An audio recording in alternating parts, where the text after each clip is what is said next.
Balik lagi bareng gue Rizal.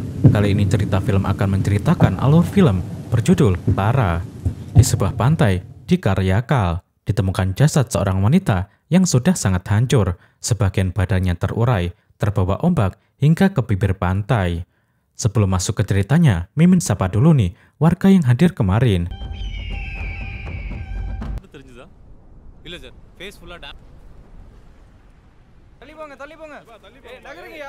Ada Esa Wijaya 12S, Manurung 82 Channel, Amif Petro 66, Sueila 7441, Aulia AAU 2994. Bagi warga yang ingin disapa selanjutnya, silahkan kasih komentar terbaik buat Mimin ya. Inspektur Kartikesan mengambil alih penyidikan kasus ini. Siapa pelaku di balik kejahatan mengerikan ini? Dan investigasi polisi Kartikesan pun dimulai.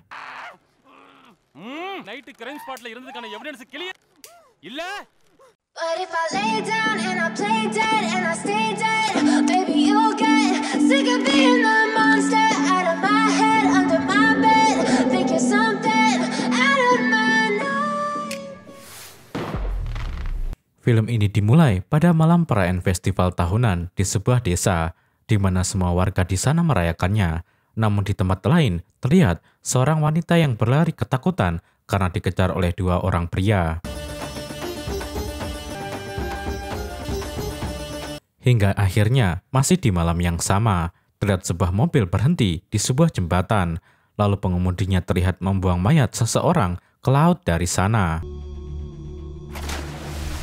Beberapa hari setelahnya, seorang pria bernama Bala datang ke kantor polisi untuk menanyakan perkembangan dari laporannya tentang sang istri yang melarikan diri dari rumah pada malam perayaan dengan membawa uang simpanan milik Bala yang jumlahnya cukup banyak. Karena hingga kini, polisi masih belum menemukan keberadaan istrinya, Bala takut kalau sang istri sudah menghabiskan semua uangnya. Tetapi karena Bala yang setiap hari datang untuk menanyakan hal yang sama, membuat ia pun dimarahi oleh subinspektur bernama Albert. Albert mengatakan kalau mereka kesulitan menemukan istri Bala yang bernama Stila, karena Stila yang tidak memiliki ponsel dan juga tidak memiliki kerabat lain di sini. Albert yang marah pun lalu mengusir Bala dari kantor dan menyuruhnya untuk menunggu informasi dari mereka. Lalu esok paginya, seorang nelayan tidak sengaja menemukan mayat seorang wanita dengan jasad yang sudah hancur terdampar di dekat perahunya. Melihat itu, sang nelayan pun langsung melaporkannya kepada polisi. Lalu tidak lama setelahnya, polisi pun datang melakukan olah TKP yang dipimpin oleh seorang kapolsek bernama Kartikesan atau Karti. Setelah diperiksa, Albert memberitahukan Karti kalau jasad tersebut sama sekali tidak bisa diidentifikasi karena wajahnya yang sudah hancur. Bahkan mereka tidak mendapatkan sidik jari mayat karena jasad yang sudah membusuk sepenuhnya. Karti lalu memerintahkan Albert untuk membawa mayat tersebut ke ruangan autopsi dan mencocokkan mayat tersebut dengan daftar orang hilang di laporan mereka. Saat penemuan mayat tersebut diberitakan di TV, MLA atau kepala distrik yang bernama Faruk menonton berita tersebut bersama putranya yang terlihat kesal kepada sang ayah. Sedangkan di ruangan autopsi, Karti memanggil Bala untuk mengidentifikasi apakah mayat perempuan tersebut adalah istrinya atau bukan. Karena mayat tersebut memiliki kecocokan dengan istri Bala dari segi usia dan tinggi badan. Juga baju yang dipakai mayat sama dengan baju yang dipakai Stila saat melarikan diri dari rumah, yaitu baju berwarna kuning. Dan itu pun sudah dikonfirmasi oleh ibu Bala yang juga datang ke sana. Selain membawa ibunya, Bala juga mengajak bosnya, yaitu seorang anggota dewan yang bernama Das, di mana Das ternyata memiliki dendam kepada Karti. Karena Karti yang dulu pernah menamparnya, sebab Das yang bertingkah sok berkuasa membebaskan Bala saat Karti sedang melakukan razia di jalanan. Akan tetapi, saat Bala masuk ruangan autopsi untuk mengidentifikasi mayat, Bala justru mengatakan kalau mayat tersebut bukanlah istrinya, yang membuat polisi pun bingung, termasuk Albert yang merasa kalau Bala salah mengidentifikasi karena ciri-cirinya sangat cocok dengan istri Bala. Akan tetapi, Bala yang sangat yakin kalau mayat itu bukanlah istrinya, karena Sheila memiliki tanda luka di punggungnya. Setelah itu, Karti bersama Albert lalu pergi menemui dokter otopsi, di mana dari hasil laporan otopsi, dokter menjelaskan kalau korban mungkin sudah 1 minggu tenggelam di laut, dan korban pasti terjatuh dari ketinggian. Lalu, lokasi laut tempat ia terjatuh kemungkinan area berbatu, sebab luka akibat tekanan bebatuan terlihat jelas di tubuh korban. Kemudian, dari kerusakan wajahnya karena digigit atau dimakan oleh ikan selama 1 minggu, begitu juga dengan tubuhnya, yang menyebabkan tubuh korban membusuk lebih cepat dan mengapung hingga terdampar di bibir pantai. Dokter tidak menemukan tanda korban di perkaos, tetapi dokter belum bisa memastikan apakah korban dibunuh atau bundir. Setelah mendapatkan laporan otopsi, mereka pun lalu pergi dari sana. Saat di mobil, Karti pun bertanya pada bawahannya di mana lokasi mereka bisa menemukan area pantai berbatuan. Albert pun memberitahukan kalau lokasi berbatuan seperti itu biasanya hanya ada di sekitar jembatan di desa Arasalar. Mengetahui itu, Karti pun langsung memerintahkan Albert untuk memeriksa CCTV di sekitaran pantai area jembatan. Esoknya, Karti pun diperlihatkan hasil dari pemeriksaan CCTV di area pantai, di mana dari rekaman CCTV terlihat seorang wanita yang memakai baju yang sama dengan korban, yaitu baju berwarna kuning, sedang berlari karena dikejar oleh 2 orang pria. Kedua wajah pria yang mengejar terlihat jelas dari CCTV, dan salah satu bawahan Karti pun mengenali wajah salah satu dari mereka yang bernama Dinesh. Karena 1 minggu yang lalu, pria itu datang ke kantor untuk memverifikasi paspornya. Karena memiliki nomor teleponnya, bawahan Karti pun langsung menelepon Dinesh, akan tetapi ponselnya tidak aktif. Karti langsung memerintahkan Albert untuk pergi ke alamat Dinesh, tetapi Dinesh sudah tidak ada di rumahnya, dan kebanyakan orang-orang yang tinggal di sana dan mengenal Dinesh, mereka berasumsi kalau Dinesh sudah pergi ke luar negeri untuk bekerja. Karena beberapa minggu terakhir ini, Dinesh memang sedang sibuk mengurus visa dan paspor untuk pergi bekerja ke luar negeri. Akan tetapi, di saat polisi mengira Dinesh sudah melarikan diri, Dinesh justru datang ke kantor polisi karena diberitahu kalau polisi menyuruhnya ke kantor untuk memverifikasi paspor. Melihat Dinesh yang datang tanpa dicari, Karti pun langsung membawanya ke ruangan CCTV dan menunjukkan rekaman saat ia bersama temannya sedang mengejar seorang wanita yang diduga adalah korban yang mereka temukan di pantai. Saat ditanya apakah ia dan temannya yang membunuh wanita tersebut, Dinesh justru terlihat bingung dan menceritakan kejadian yang sebenarnya malam itu. Ia bersama temannya yang bernama Satya malam itu minum hingga mabuk untuk merayakan Satya yang besok akan pergi lebih dulu ke Singapura untuk bekerja dan ia akan menyusulnya minggu depan.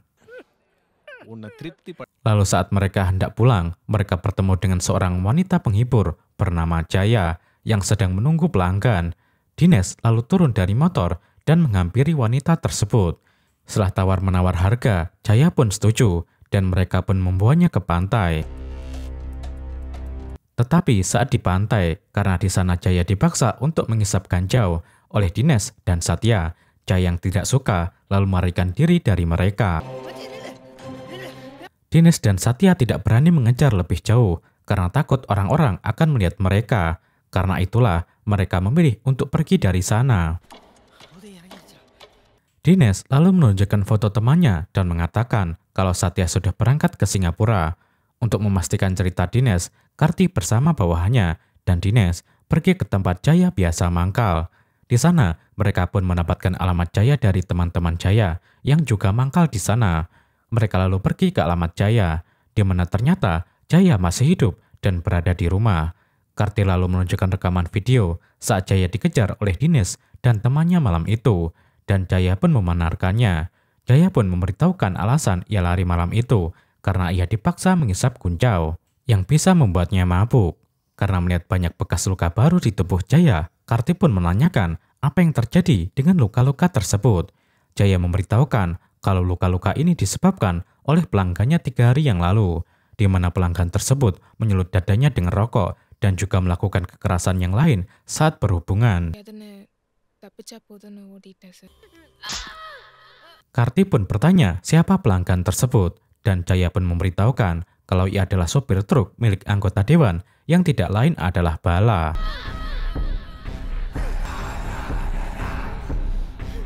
Saat kembali ke kantor, Karti pun membiarkan Dinesh pergi karena yang ia ceritakan benar dan wanita yang ia kejar malam itu masih hidup. Namun Karti merasa kesal karena penyidikannya seperti kembali ke titik awal. Siangnya Karti bersama bawahannya pergi ke rumah Bala untuk mencari informasi tentang Stila. Namun di sana mereka hanya bertemu dengan ibu Bala karena Bala sedang mengangkut muatan. Sementara Albert bersama polisi pergi menanyai tetangga di sana tentang Bala dan Stila, di mana dari semua tetangga yang ditanyai, semuanya memberikan kesan negatif tentang Bala yang selalu menyiksa istrinya, bahkan tidak pernah membiarkannya keluar dari rumah. Saat Albert memberitahukan itu pada Karti, membuat Karti dan Albert pun memiliki kecurigaan yang sama pada Bala, kalau ialah yang sebenarnya membunuh istrinya dan berpura-pura melaporkan istrinya hilang. Lalu ketika Bala pulang ke rumah, mereka pun langsung memasukkan Bala ke mobil dan membawanya ke kantor untuk diinterogasi. Bala pun disiksa dengan sangat keras oleh Karti dan Albert agar Bala mengakui kalau memang ialah yang telah membunuh Stila istrinya sendiri. Ditambah uang yang hilang adalah uang milik anggota dewan atau DAS dengan jumlah sebanyak 5 lak atau sekitar 100 juta rupiah. Karti pun berasumsi kalau Bala lah yang mencuri uang tersebut, lalu membunuh istrinya dan menjadikan istrinya sebagai pencuri uang tersebut. Tetapi walaupun disiksa dengan keras, Bala tetap menyangkal itu semua. Bala mengatakan kalau ia memang sering menyiksa istrinya karena sang istri yang selalu melawan perintahnya. Bahkan pada hari itu pun ia memukul istrinya karena mempermasalahkan pekerjaannya. Setelah memukul sang istri, Bala pun keluar dari rumah untuk minum. Akan tetapi, tidak lama setelahnya, ia ditelepon oleh sang ibu yang memberitahukan kalau Stella sudah tidak ada di rumah saat ia pulang. Bala lalu langsung pulang untuk memeriksa, di mana ternyata sang istri telah melarikan diri dari rumah dengan membawa uang milik DAS yang disimpan di rumahnya untuk sebuah pekerjaan. Bala sudah mencarinya kemana-mana, tetapi tidak ketemu. Demi mendapatkan kembali uang tersebut, ia pun melaporkan ke kantor polisi agar polisi bisa segera menemukan Stila dan mengembalikan uangnya. Akan tetapi, Karti tidak percaya dengan apa yang dikatakan oleh Bala. Namun Karti tetap terpaksa melepaskan Bala karena Das bersama pengacaranya datang ke kantor. Sebab tidak terima Bala ditahan dan diinterogasi tanpa bukti dan laporan yang kuat.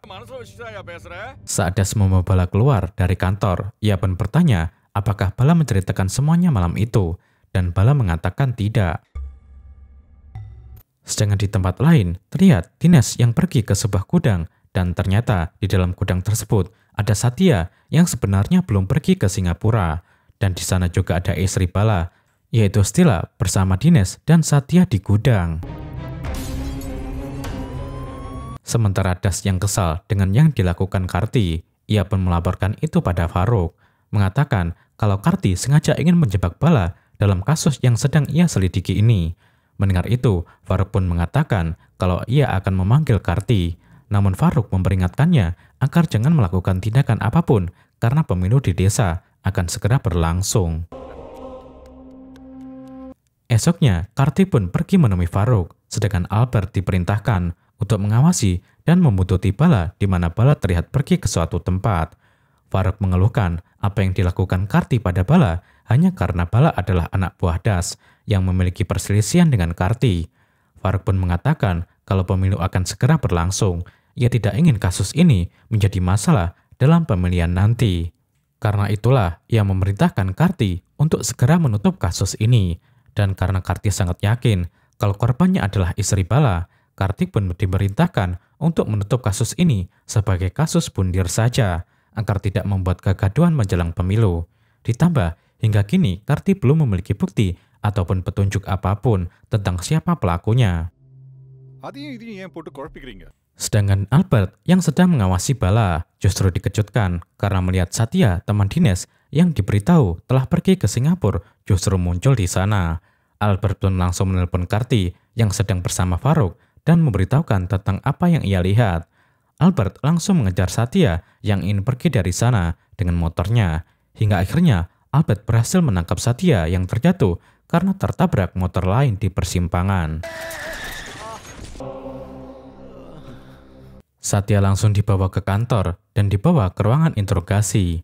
Satya pun disiksa untuk memberitahukan yang sebenarnya dan mengapa Dinesh mengatakan kalau Satya sudah pergi ke Singapura.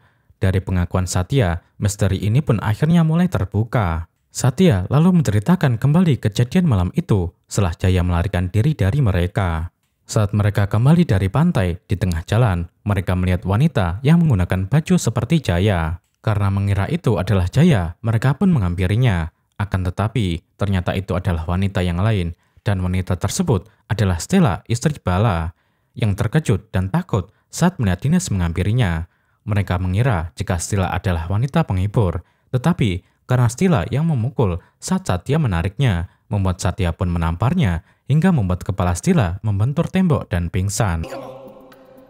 Dinesh yang panik kemudian menyuruh Satya untuk membawa Stella ke tempat yang aman. Mereka pun membawanya ke sebuah gudang yang dirasa Satya adalah tempat yang aman bagi mereka. Saat di gudang, Dinesh sangat takut kalau masalah ini bisa menghancurkan hidup mereka. Karena itulah, mereka menunggu Stella sadar agar mereka bisa meminta maaf dan meminta Stella untuk jangan melaporkan masalah ini pada polisi. Esok paginya, Stella akhirnya tersadar, tetapi ketakutan karena melihat Dinesh dan Satya di sana. Dinesh yang panik mencoba memberitahukan kalau mereka tidak melakukan apa-apa pada Stella, dan mereka justru ingin meminta maaf atas kejadian semalam karena salah paham. Melihat Dinesh dan Satya yang benar-benar takut, membuat ketakutan Stella pun menghilang, dan ia justru memanfaatkan masalah ini. Stella pun memberitahukan mereka kalau ia sebenarnya sedang dalam masalah, tetapi untungnya mereka menculiknya dan membawanya ke sini karena ia memang tidak memiliki tempat tujuan. Stella meminta mereka untuk menjaganya saat ini di sini, dan ia pun mengancam jika mereka tidak mau, maka ia akan melaporkan mereka berdua pada polisi karena telah menculik dan mencoba memperkaosnya. Karena itulah, Satya dan Dinesh batal pergi ke Singapura karena takut dengan ancaman Stella. Setelah mendengarkan itu, Kartik pun membawa Satya untuk menunjukkan di mana gudang tempat mereka bersembunyi. Saat sampai di gudang dan masuk untuk memeriksa, Kartik pun terkejut setelah melihat wanita yang diceritakan Satya ternyata adalah Stella, istri Bala, yang membuatnya menjadi semakin bingung siapa sebenarnya mayat yang mereka temukan di pantai. Karena selama ini mereka mengira jika mayat itu adalah mayat Sheila. Saat Kartik memerintahkan Albert untuk menghubungi Das dan menyuruhnya ke sini bersama Bala, Sheila justru ketakutan dan memohon agar Kartik tidak memberitahukannya kepada Das. Mendengar itu, Kartik pun merasa curiga dan meminta Stella untuk memberitahukan apa yang sebenarnya terjadi, hingga ia melarikan diri dari rumah. Ternyata pada malam perayaan Stella diperlakukan tidak senonoh oleh suaminya yang memaksanya berhubungan sambil disiksa, dan ternyata Bala tidak melakukannya sendirian, melainkan bersama orang lain yaitu Das, dan hal yang sama itu juga mereka lakukan kepada Jaya beberapa hari setelahnya. Ibu Bala yang mengetahui itu hanya bisa diam karena sering diberikan uang oleh Das. Mereka melakukan hal seperti itu kepada Stella bukan hanya sekali, tetapi sudah berulang kali, di mana Stella hanya dijadikan sebagai budak oleh Bala, dan karena Stella yatim piatu dan tidak memiliki keluarga lain, ia pun tidak bisa mengadukan kekejaman ini kepada siapapun. Ditambah, Bala tidak membiarkannya keluar dari rumah dan selalu diikat agar tidak bisa kabur. Akan tetapi, hari itu Stella berhasil melepaskan ikatan di tangannya saat tidak ada siapa-siapa di rumah, karena Stella yang mengetahui tentang uang milik Das yang diberikan pada Bala untuk pekerjaannya. Stella pun lalu mengambil uang tersebut dan melarikan diri dari sana. Setelah mengetahui semua itu, Kartik pun lalu membawa mereka semua ke kantor. Esoknya, Kartik ingin membawa Stella ke tempat MLA untuk melaporkan kekejaman yang dilakukan anggotanya. Tetapi Stella kembali menolak karena ia takut kalau MLA akan membunuhnya. Sebab pada malam ia melarikan diri, ia tidak sengaja melihat MLA yang membuat mayat seorang gadis di jembatan.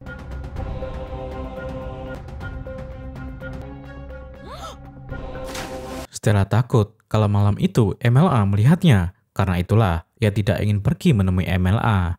Setelah mendengarkan itu, Kartik pun menyadari mengapa Farouk ingin menjadikan kasus ini sebagai kasus bundir. Karti yang tidak takut pada siapapun, hari itu juga langsung mendatangi Farouk di rumahnya untuk menanyakan kebenaran yang diberitahukan Stella. Kartik pun memerintahkan Farouk untuk memberitahukan sendiri apa yang terjadi dan siapa mayat yang dibuang di jembatan, atau ia akan menyelidikinya sendiri secara hukum. Farouk pun hanya bisa terdiam dan tidak menjawab karena hal itu berhubungan dengan putranya yang bernama Maruf. Hingga akhirnya Maruflah yang menceritakan semuanya dengan penuh kesedihan, di mana gadis tersebut bernama Lara. 7 tahun yang lalu, Maruf tidak sengaja bertemu dengan Lara di jalan yang membuatnya jatuh cinta pada pandangan pertama. Lara adalah gadis yatim piatu yang tinggal di panti asuhan dari kecil, dan Lara menderita penyakit asma akut yang membuatnya harus memakai inhaler. Seiring berjalannya waktu, Maruf dan Lara pun saling jatuh cinta dan menjalin hubungan. Tetapi suatu hari terjadi masalah di tempat panti Lara tinggal, di mana seorang pemuda yang juga tinggal di sana tertangkap polisi karena menyembunyikan senjata di panti. Dan masalah ini pun semakin memburuk karena inspektur polisi menghubungkan panti tersebut dengan terorisme dalam penyidikannya demi mendapatkan promosi jabatan, yang pada akhirnya membuat pengadilan mengeluarkan surat perintah untuk menutup dan menyegel panti asuhan tersebut. Lara lalu memberitahukan hal itu kepada Maruf dan meminta Maruf membantu mereka mendapatkan kembali panti. Maruf berjanji akan menyelesaikan masalah ini setelah ia kembali dari perjalanan bisnisnya minggu depan. Tetapi Lara tidak bisa menunggu selama itu karena khawatir dengan nasib penghuni panti. Lara pun mencoba segala cara agar panti tempat tinggal mereka tidak ditutup.